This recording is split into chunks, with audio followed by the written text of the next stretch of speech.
everyone, this is Vivi and this is Marco. Hello to everyone and good day to you all from Banff.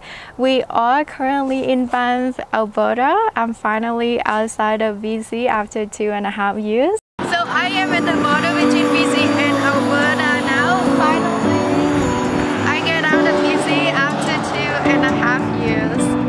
I'm gonna miss BC so much. And it is extremely beautiful in this area. In fact, I just saw the mountain goat earlier on the drive today, so it's gorgeous. And I just want to show you the view in the back here. Turn the camera around. It's nice and quiet here now. As you can see, it's beautiful here. And if I can see the mountain peak on this side.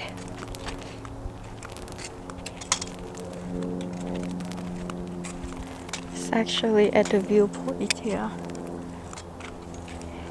You can see the mountain and the Banff town down there. Okay, so I figure since it's nice and beautiful today, it would be a good day to record a video to share with everyone some tips about traveling with a dog in the summertime, how you're able to keep a dog safe. So this video would be really great for anyone who travel and live in a van like me, or you're thinking about doing a van life and you want to adopt a dog. Then these tips that I have come up with for almost the last 3 years living with, well, it's like 3 summers living with Marco in a van. So I come up with a few things, and it's just kind of like different things that I have done over the years to keep Marco safe with me. Before jumping into the tips, I have 9 tips to share with you. I just want to share the backstory why I think it's so essential and it's so important to be aware of these things, especially traveling with a dog in the summer. Because last summer, when I was working in the store, and fireman actually came see me because that day it was like 33 degrees. Marco. So that day it was like 33 degrees, and well, I did purposely park in the shade, and I did pretty much everything that I needed to do to keep Marco safe. I had the fan and the airflow and everything, but because he's more like a guard dog, so he likes to bark a lot. So people would still think that he's trapped inside and he's suffocated and he got overheated or some stuff like that, and they was calling 911. And so the firemen came and see me, and I have to escort them to my van from the store, and they checked the temperature inside my van. They check on Marco to make sure that everything is okay. And it turns out, because I was like monitoring Marco, and I kept going back and forth to check on him, and my manager let me take a lot of breaks to check on Marco because they know that I live in a van and I have a dog. And so so it happened to me about 2 times like that last summer. And so that's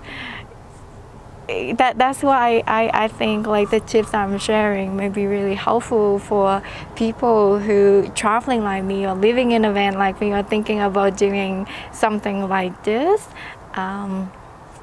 So okay, without further ado, let's continue on, and let me share with you tip number 1.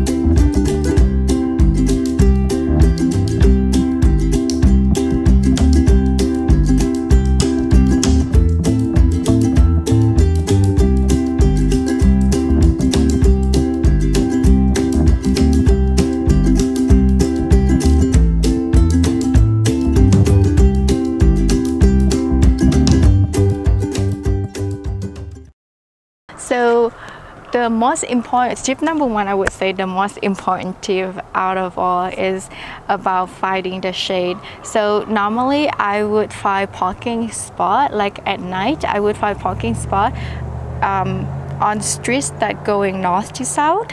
And here in North America, we park on the right side. And so I would find street that have a lot of trees on the right side. And when I park on the right side, my right side would be the east side. And so when the sun rises up, it would go over, it would cast a shade over my van. So it won't be so hot in the morning. It's like in the summer when it gets to like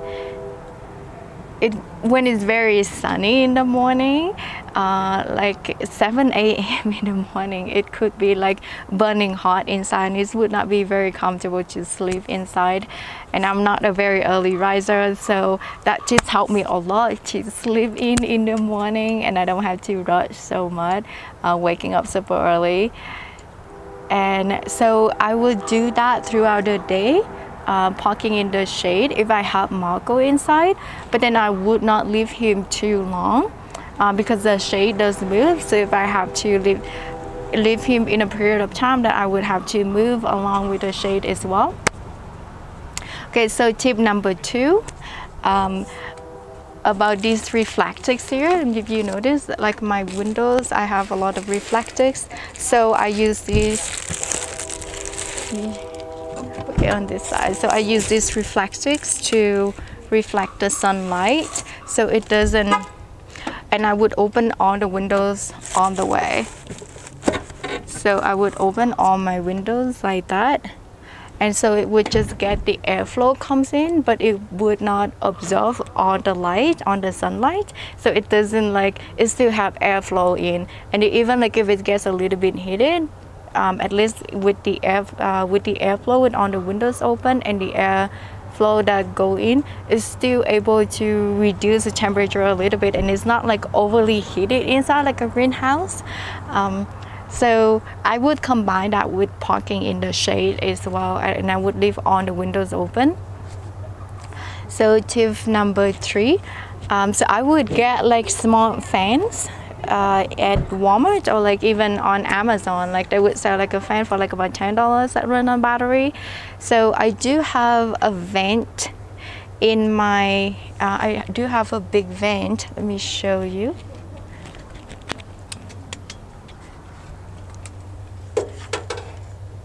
So I do have a big vent like that, and I would only run it when it's get extremely hot and for emergency or so.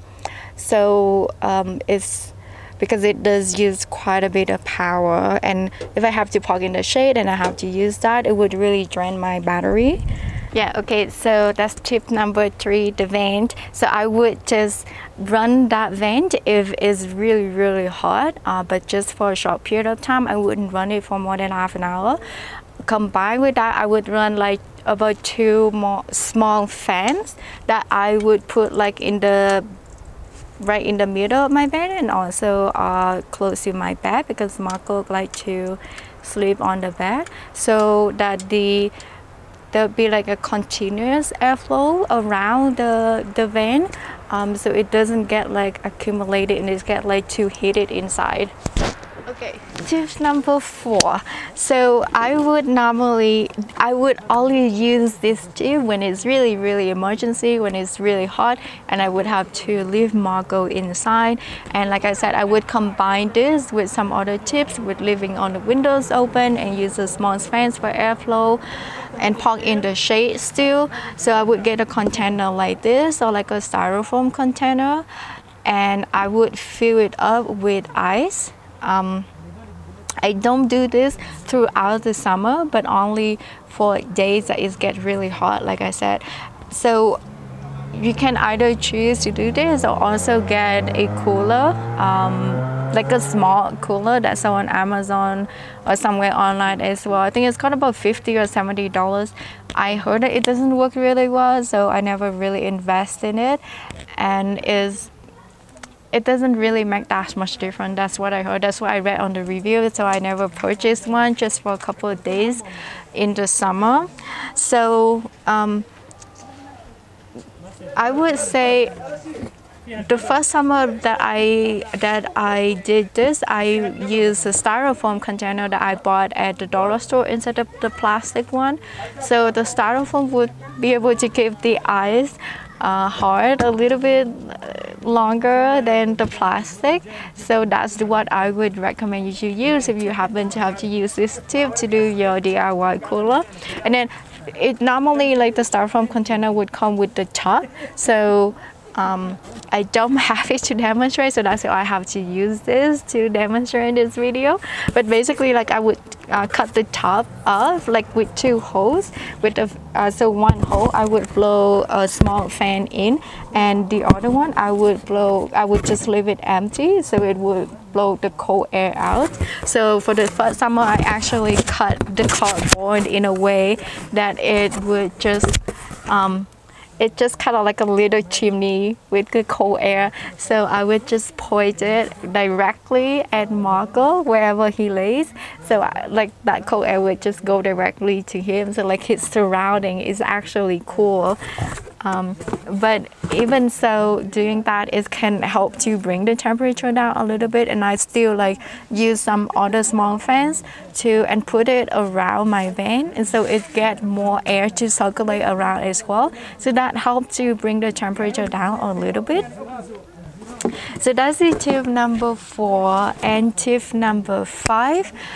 So I would just always make sure that Marco water bowl is full whenever I leave him inside, just so that if he happens to get thirsty or he gets heated, water can also help him to cool down as well. So always be mindful about that in the summertime if you travel with a dog. Right, so tip number 6 is about keeping in mind about the temperature of the day. So normally it's the hottest time of the day is around 3 to 6 p.m. So I would say around 4 p.m. So when I was working in Vancouver, I'm normally finished like around that time at 4 p.m. So I always check Marco outside at that time, and I would never leave him inside. Unless it's a cool day and it's very shaded, then I'll be able to leave him inside. But normally around that time, we go for the walk, we go to the park, or go hiking or something like that. So Marcos never get trapped inside during the hottest time of the day. So just make sure that you avoid that time, leaving your dog inside around, I would say around 4 p.m. So that's tip number 6. So tip number 7. So after you have combined all these above tips, and if you still get anxious or worried about people would call police on you or leaving your dog inside, I would just leave a note on my window. I would just tap it on, and I would just stick it here like this, and I would just give my contact info. I would say the condition of my van, that I have done like this and this, like leaving all the windows open, and I have the fan running for him, and that he's got water and everything is cool inside for him, for instance. And I would just leave my contact info, just so people would call me instead of calling the police, calling 911 to complain about my dog or something like that. And so I've like after I got like several incidents and I put the note on my window, nobody actually ever called me or text me to complain about Marco being inside. If he barks, if they hear him barks or something like that. So basically it's just a notion to let people know that he's actually taken care of, and the dog is not being abandoned or trapped inside the van, basically. So okay, I think that would bring it up to my last tip, and this is actually the bonus tip for driving because if you travel in the summertime, you drive a lot, like what you can do to keep the dog safe during driving, right? So let me show you how I secure Marco when I'm driving. Okay, so normally when I'm driving, Marco would sit in a passenger seat like this. So if you notice, he has the ring on in the front of his harness. Okay, so he has a ring in the front like this, and another ring in the back, which I attach him like that. But normally I would just take, he had 2 seat belts. Okay, so he has a front ring and a back ring on his harness. So this one actually comes with his harness, the Kogo that I got for him from Bosley. And so I would just hook either on his ring. Let me see if I can do this on one hand. I would just hook on his harness, on his ring like this. I would just hook it on like this, or I would hook it like in here. That would be more secure. And then I have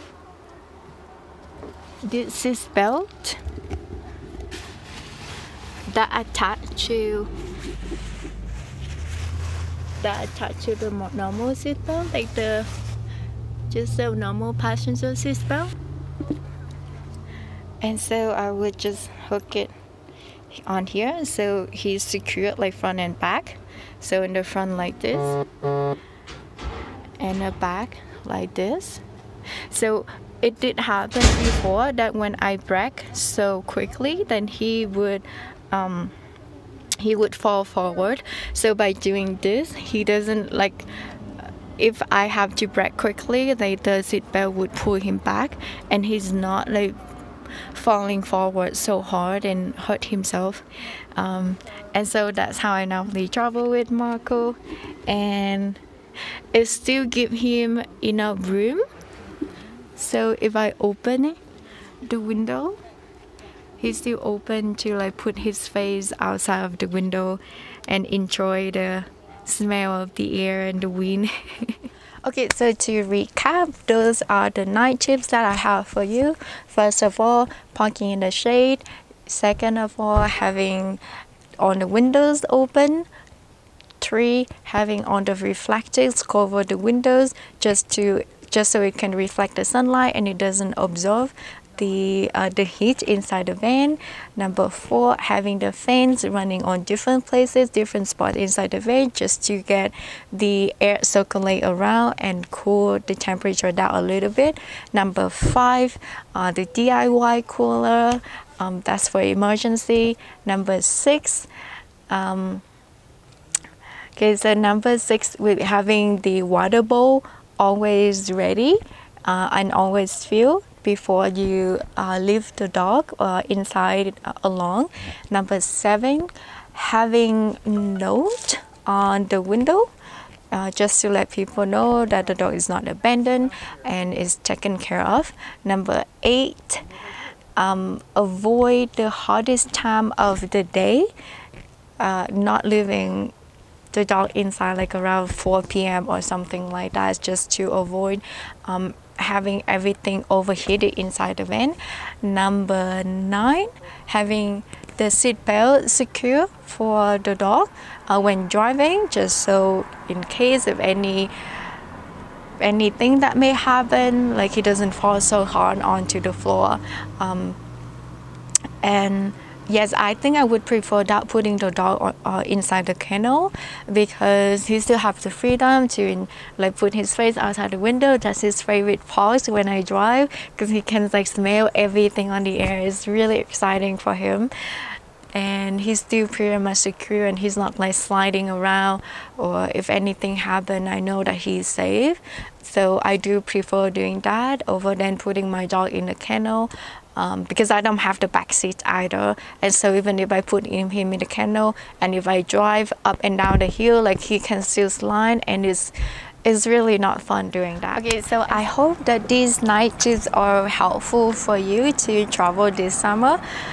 The summer is almost over, so if you haven't traveled and exploring around yet, make sure you do that, so not letting the summer slide away so wastefully. And I would say the best thing about traveling in the summertime like this is having Marco's companionship with me is pretty much priceless, and I'm so grateful for his company everywhere I go, and also making the memories with me and keeping me safe as well. That's really the best thing about the van life, actually. So I hope that you are able to bring your dogs along whenever you go to any adventures.